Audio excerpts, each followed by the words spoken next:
ayan, may napakabilis po ng araw at nagpapasalamat tayo sa Panginoon sa biyaya niya po na isang buwan na naman ang lumipas, dumaan man tayo ng pagsubok, nasunugan man tayo, may nawala man sa buhay natin, dumaan man tayo ng problema, gaano man yung kalaki o kaliit. Pasalamat po tayo palagi sa Panginoon dahil nakakasurvive tayo because of His grace. Amen? Ba't mahina po? Amen po ba? Amen. Lahat po ito biyaya lang ni Lord. Kaya tayo may lakas, may buhay sa araw na ito ay dahil po sa kabutihan ng Panginoon, dahil mahal po tayo ni Lord. Sabihan niyo yung katabi niyo, mahal na mahal ka ni Lord. At mahal na mahal din kita sa Panginoon. Talaga po ba? Yan. So, mapa taga-Islaman, taga-Dreaman yung katabi nyo, taga-LTCM, wala po yan sa lugar tayo galing. Lahat po tayo magkakapatid sa Panginoon. Amen? Kaya ngayong hapon po, simulan po natin ang gawain sa pagsamba sa Diyos para bubuksan ng Panginoon ang ating puso, maihanda tayo sa pagkinig ng Kanya pong salita ngayong araw. Kaya tayo po lahat ay tinatawagan po ating worship team. Saglit po tayo na humingi ng paggabay ng Diyos sa hapon pong ito. Mangusap po sa atin ng Diyos sa hapon pong ito. Tayo po yung mukong manalangin. Aming Amang Banal na makapangyarihan sa lahat, kayo nga ang Diyos na nais naming papurihan sa hapong ito, Panginoon. Walang ibang Diyos na nararapat pong maitaas, kundi kayo lang, aming Ama. Diyos na makapangyarihan, Diyos na tapat, mula noon hanggang ngayon, aming Ama. Marami pong salamat muli na kayo nagbigay ng kalakasan at buhay sa bawat isang naririto ngayong araw, aming Ama. Ginising mo kami, inihanda kami mula umaga hanggang ngayong oras na ito para po sa inyong gawain, Lord. And Lord, allow us na magkaroon ng pananabik, O God. May excitement kami na makatagpo kang muli ngayong araw na ito, aming Ama. Masamba ka, mapapurihan ka, Lord, through the songs of praise and worship, O God. At Lord, hindi kami magsasawang magpasalamat sa inyong Panginoon kung paanong hindi ka rin nagsasawang maging mabuti sa amin, aming Ama.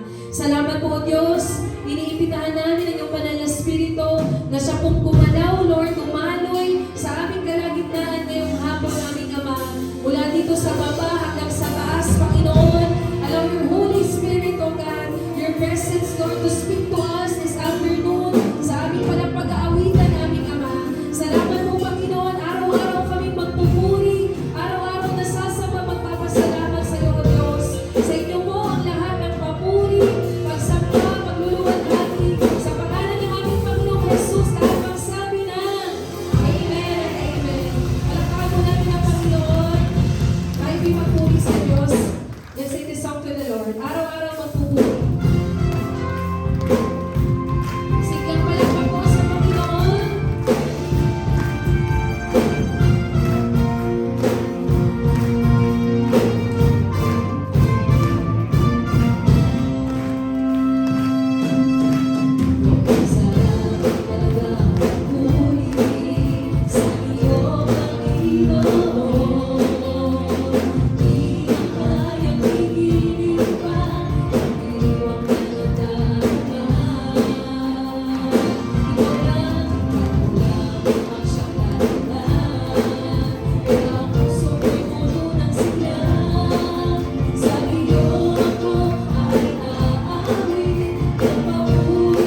sa inyo, O Diyos. Kagaya po ng aming awiting, Panginoon, anumang pagkakataon ng aming buhay, sa lahat po ng panahon, Panginoon, kami man ay padaanin mo ng bagyo, ng anumang pagsubok, O God, turuan mo kaming tumayo na matatag, Lord, dahil naniniwala kami na kayo ang Diyos na lagi po namin kasama, aming Ama. Salamat po, Panginoon. Sa ato pong ito, patuloy po tayo umawit sa Diyos. Kahit po, pwede pong wala po kayo sa mood ngayon umawit o magpuri sa Panginoon. Dahil po sa kabigatang dinadala po ninyo, pwedeng distracted po kayo ng anumang mga bagay. O pwede pong pinanghihinaan po kayo magpatuloy sa Panginoon. Pero ang Diyos po nakikita niya po lahat ng kalagayan po natin. At nais po ng Diyos na gaano man po tayo kadurog, kabasag sa kanyang harapan. Yun po yung mas gusto niya dahil gusto niya po to take over our lives. Yung mababang puso before Him. Lumapit po tayo sa Panginoon sa hapon po ito. Let's commit our lives to the Lord. Na may puso pong mababa sa kanyang harapan. Salamat po, aming Ama. Sa bawat patak ng luha, sa aking kahinaan, sa bawat luhod at panalangin, di mo ako iniwan. Jesus, ika'y nariyan. Ulitin po natin. Sa bawat patak ng luha, sa aking kahinaan, sa bawat luhod at panalangin, sa bawat luhod at panalangin,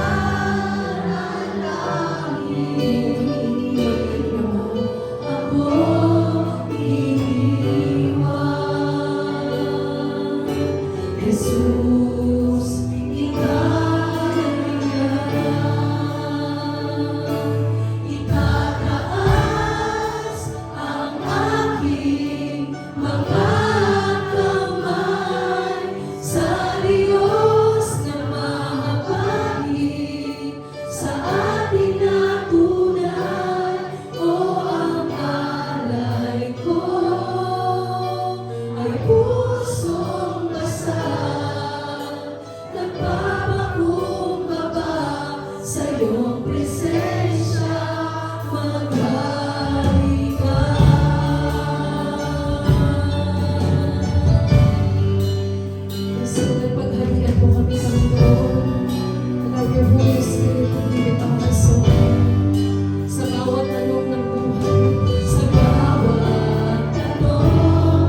Aming Amang nasa langit, maraming pong salamat. Karapat-dapat ka pong purihin, sambahin at walatiin. Lord, salamat po